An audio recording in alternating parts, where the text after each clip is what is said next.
Hey kids, Mr. Glenn here. We are nearly at the point of being able to do a thing called innovating our games. This means that we have to sort of think sort of in a logical way, in a do I want to do this or do I want to do that kind of way. And to do that, we have to learn something about variables. At the moment, we use variables, but we don't really use them in a way that's going to make our game harder or easier or faster or slower. We use variables in a way of naming something so that we can understand it.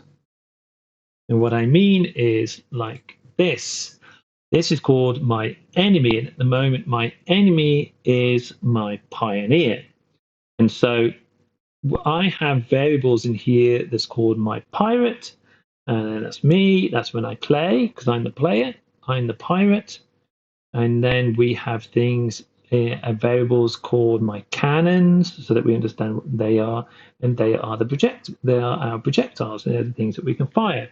However, the one thing we need to understand is that we can create something that's, I'm going to call this one my enemy speed. So if I delete this one for a minute and I create one, I'm just going to call it my enemy speed with a capital S so that I know what it is, my speed.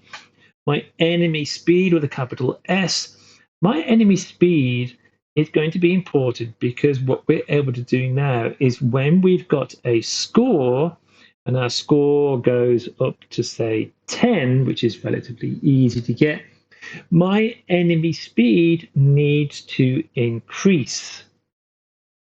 So before we begin and we go to our next clip, we are going to change our enemy, which is our privateer here, and we are going to change its speed.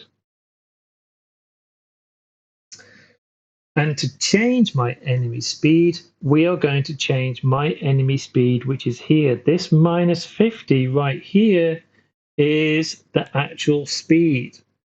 So before we finish right now, we are going to begin and change my enemy speed of minus 50 to my enemy speed.